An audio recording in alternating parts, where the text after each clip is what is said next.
Assalamualaikum warahmatullahi wabarakatuh. Let me introduce myself. My name is Novianteka Putri. I am from TBIB class and now I'm in the fourth semester of English study program. And here I would like to explain my mind mapping that I have made earlier. And here it is my mind mapping about psychology theories in education. In this mind map, I have summarized a number of points that are often discussed, and there may be some additional theory here. Okay, just explain here we are focusing on educational psychology theories. According to Eliot, educational psychology is the application of psychological theories to study development, learning, motivation, teaching, and problems that arise in the world of education. And educational psychology, it is studying learners and learning context both within and outside of traditional classroom, and evaluating the ways in which factors such as age and culture and then gender and the physical and especially social environment influence human learning. And they draw on educational theory and practice based on let's research of human development to understand the emotional, cognitive, and social aspect of human learning. Well, here are several theories, including behaviorism, cognitivism, ecological, humanism, psychoanalysis, and Islamic education, each of which must have its own advantage and disadvantage. Now we start from the theory of behaviorism. Behaviorism, or the behavioral learning theory, is a popular concept that focuses on how students learn, and this learning theory states that behaviors are learned from the environment and says the innate or inherent factor have very little influence on behavior. And behaviorism is key for educators because it impacts how students reach and behave in the classroom, and suggests that teacher can directly influence how their students behave. It has also helped teachers to understand that students how their what the student harm environment and lifestyle can be impacting their behavior, and helping them see it objectively and work to assist with improvement. And this is exactly what behaviorism argues, that the things we experience in our environment are and this is exactly what behaviorism argues, that the things we experience in our environment are the drivers of how we act. The stimulus response and sequence is a key element of understanding to behaviorism. Common example of behaviorism is positive reinforcement. Such a student gets a small treat if they get a 100% on their spelling test.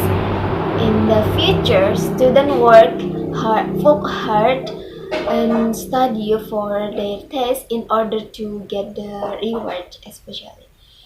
And then the second, there is the theory of cognitivism. Cognitivism is a learning theory that focuses on the process involved in learning rather than on the behavior. The cognitive revolution replaced behaviorism in 1960 as the dominant paradigm. Learning-centered strategy of Jean Piaget termed learning as relating information to already existing knowledge, and each learner starts with their own knowledge and experience. According to his theories, learning began with the accumulation of some basic knowledge and advancing deeper into the field with time. And here, cognitive behavioral theory. Um, Here, cognitive behavioral theory. This theory mainly refers to our mental process, such as our self interpretations of life, even especially. It is explain how the thought, feelings, and behavior of a person interact with each other. Thoughts lead to particular emotion, which in turn lead to specific behavioral responses. The following are the major positive effects of cognitive learning. The first, enhance learning, and the second, boost confidence, and then enhance comprehension, and then improve problem solving skill, and then help learn new things faster, and the last, teach to form concept formation or think abstract. Okay, the next is theory humanism. This theory humanism psychology with the key concept focusing on the idea that children are good at the core and that education should focus on rational ways to teach the whole child. This theory states that the student is the authority on how they learn, and that all of their needs should be met in order for them to learn well. And the humanism learning theories was respond to the common educational theory at the time, and which were behaviorism and psychoanalysis. And this theory was developed by Abraham Maslow and then Carl Rogers and James. And for example, a student who is hungry won't have as much attention to give to learn. So schools offer meals to students so that need is met and they can focus on education. The humanism theory approach engage social skills, feelings, intellect, artistic skill, practical skill, and more as part of their educations.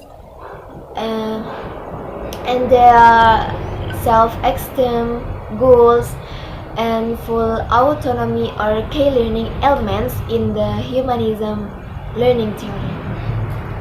Okay, here there are several important principles involved in the humanism learning theory that all lead to self-actualization, and among others are such as student choice, and then fostering engagement to inspire students to become self-motivation to learn, and then there are the importance of self-evaluations, and then feelings and knowledge are both important to learning process and should not be separate according to humanism psychology. And the a safe learning environment. Next, there is ecological theory. American psychology Yuri Bronfenbrenner was critical of previous theories of child development. He argued that study of children in unfamiliar laboratory environments with one other person, um, usually a stranger, were ecological invalid. Uh, he proposed to the ecological system theory based on the dynamic interactions that the environment have on the developing child. Uh, ecological system of Bronfenbrenner suggests that the environment of the child is a nice arrangement of structure it contained within the text. No, sorry, each contact within the next, and he named these structures to the five name, that is the microsystem, the mesosystem, the exosystem, the macrosystem, and then the chronosystem. Because the five systems are interrelated, the influence of one system on the child development depends on its relationship with the others. From the microsystem is the first level of Bronfenbrenner theory and are the things that have direct contact with the child and their immediate environment, such as parents, siblings, teachers, and school peers. And then the mesosystem itself is where a person's individual microsystem don't function independently but are interconnect and assert influence upon one another. For instance, if a child parents communicate with the child teachers, this interaction may influence the child development. And then the exosystem. Exosystem essentially, a mesosystem is a system of microsystem. It incorporates other formal and informal social structure which don't themselves contain the child but indirectly influence them as they affect one of the microsystem. And then the macrosystem, that focus on how culture element affect and child development, such as socio-economic status, wealth, poverty, and ethnicity. And the last, the chronosystem. This system consists of all of the environmental changes that occur over the lifetime which influence development, including major life transition and historical events. The ecological system theory has been used to link psychological and educational theory to early educational curriculum and practice. At the center of the theory is the developing child and all that occurs within and between two five ecological systems are done so to benefit the child in the classroom. Next, there is psychoanalysis.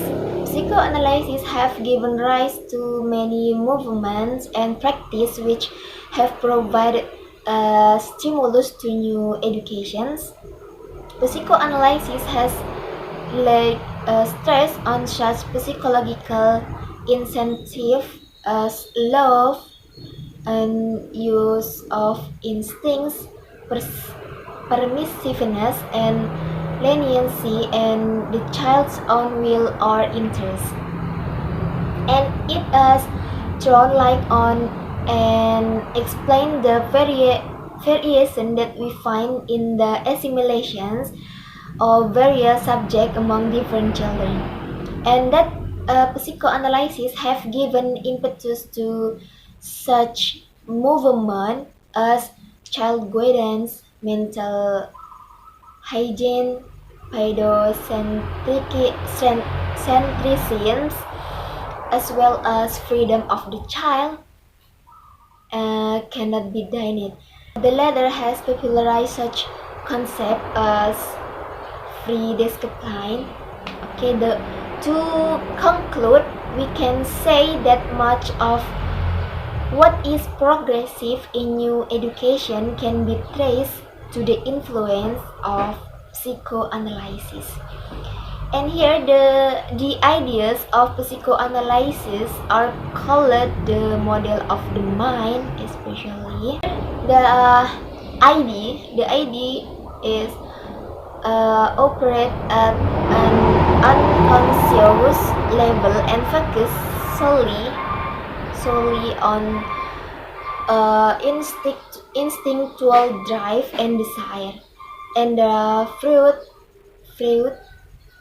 eros or the instinct to survive that drive us to engage in life sustaining activities, and thanatos or the death instinct that drive destructive, aggressive, and violent behavior. And then the ego acts as both conduit for and a check on the ID, working to meet the ID needs in a social appropriate way, and there is to such as conscious, and then subconscious, and then unconscious. Okay, and the last is Islamic education. Education in Islam is twofold. One is acquiring intellectual knowledge through the application of reason and logic, and then uh, developing spiritual knowledge or derived from divine revelation and spiritual experience. And the most widely used word for education in the formal sense is ta'lim, tarbiyah, and ta'dib. From an Islamic perspective, the highest and most usable model of perfection is the Prophet Muhammad. Education in the context of Islam is regarded as a process that involves the the complete persons, including the rational, spiritual, and then social dimension. And the aim of Islamic education, such as to learn how to read, write, and recite, especially, and then there is checking knowledge, and then Muslims should support themselves and family, and then learn the difference between right and wrong, and then obey Allah instructions, and how to interact with other people, and then how to live a balanced life in this world, and then the last is how to prepare for to afterlife or hereafter. Okay, I think enough. Maybe that's all I can explain about some psychological theories in education. Hopefully this explanation can be useful, and apologize me to previously if there is a word or deficiency in the explanation earlier. Thank you. And the last I say, Assalamualaikum warahmatullahi wabarakatuh.